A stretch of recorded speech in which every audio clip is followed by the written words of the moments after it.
The new information that we're learning right now in this moment, I have a busy weekend ahead, 700 pages, my gosh, of the Crossfire Hurricane documents. So these were just released. We told you the other day that they were going to be coming. Crossfire Hurricane was the operation that they ran to basically deliver that Russia story with the fake dossier that Christopher Steele had assembled.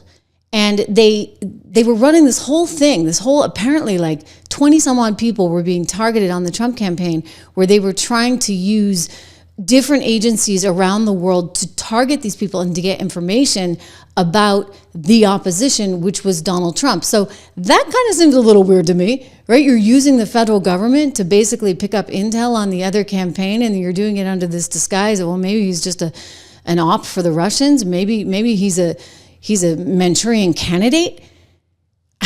He was mad. I'll never forget that day when he found out that Carter Page had his phone tapped.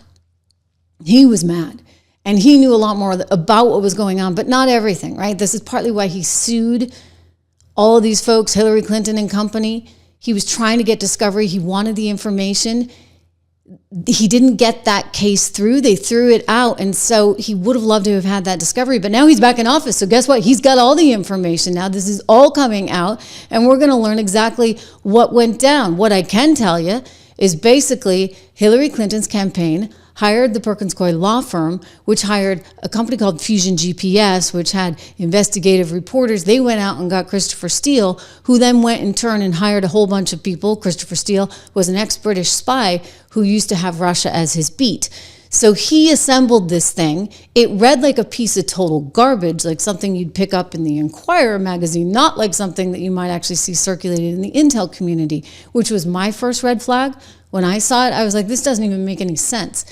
But they like ginned it all up, and the next thing you know, somebody's signing off on a FISA warrant, yet never bothered to do the background check to even see if the information was real. It turns out one of the guys that had a hand in contributing to this information that worked for Steele was suspected of being a Russian spy. I mean, you can't get more convoluted than this one. Here's the news as it broke today. Todd, this report from Substack citing multiple unnamed sources claims the U.S. intelligence community asked foreign spy agencies to help spy on more than 24 associates of Donald Trump in the run-up to the 2016 election. It reads in part, quote, President Barack Obama's CIA director, John Brennan, had identified 26 Trump associates for the Five Eyes to target. A source confirmed that the IC had identified them as people to bump or make contact with or manipulate. They were targets of our own IC and law enforcement, targets for collection and misinformation. Now, the Five Eyes nations are the U.S., UK, Canada, Australia, and New Zealand. Here's one of the reporters, Michael Schellenberger, who spoke to Jesse Waters last night. If this binder contains what we have been told that it contains, which may include raw intelligence, information showing that the U.S. government, the CIA and the intelligence community of the U.S. government, initiated the Russia collusion hoax, that it did not occur in the way that the official story, including the Durham investigation, had portrayed it, then that's extremely serious information. The report was released at the same time House conservatives are preparing a bill that would reauthorize Section 702 of the Foreign Intelligence Surveillance Act that allows the government to collect communications from foreigners abroad. And today, the House Rules Committee is set to meet over that FISA reform bill, guys.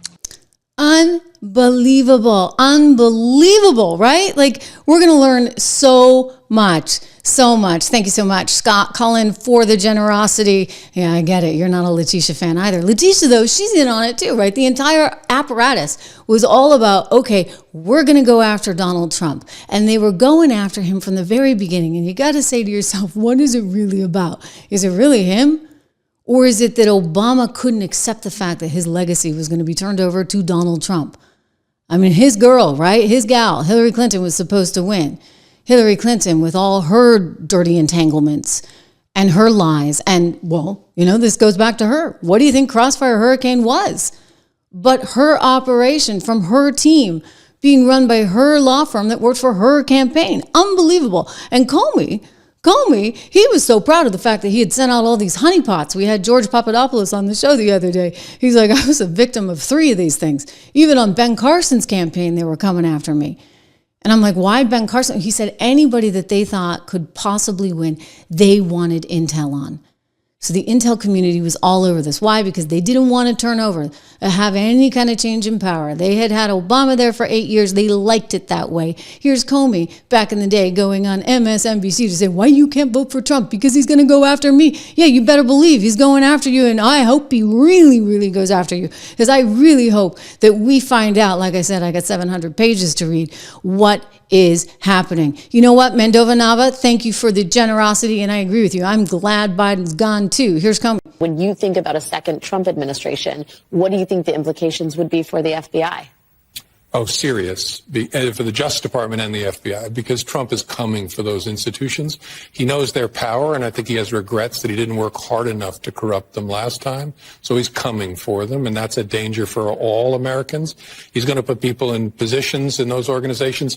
He didn't have all-stars the last time. He'll have the bottom of the barrel this time, but people who will want to do his will, and that should worry every American. This election matters.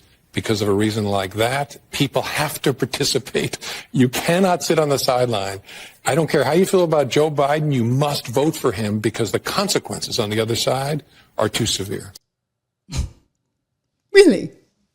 Really? That's what, because, well, you might wind up in a whole lot of trouble, Mr. Comey, right? Because if it turns out this thing has all your fingerprints on it, like we suspect it might, then you're going to be in a lot of trouble. So again, 700 pages. So we do have a lot of reading to do. I'll be back with a full report on Monday, but I can tell you just what I've gleaned from it here. They were running a whole operation to figure out what the other side was doing, the other campaign was doing. I don't think this was about whether or not they believed someone was a threat to America in a Russian plant. No, and they made the whole thing up. That's one of the things that we learned, right, from the Mueller report, was that the whole thing was made up. I suspected it from the beginning. I'll tell you, I got good instincts. I really do. So I trust them. I trust them when it comes to investing too. 76 Research. We'll talk about that later. But I'll tell you this, Trump needs his own people. He needs his own people there. He's got to actually do this vetting. I get it. You know, maybe the NSA guy was great. I don't know. But something happened under his watch.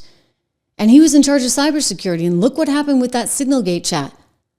So I just go back to, you need the right people that you believe have your back, because you've got to believe in them as much as them believing in you. I mean, it's a two-way street, right? And this, again, I'll just go back to business. A good CEO makes sure that he or she has his or her people around him. And that's just how it is. You know what? Bob Iger, great example. Over at Disney, which is struggling. I mean, think about when Bob Chapek came in.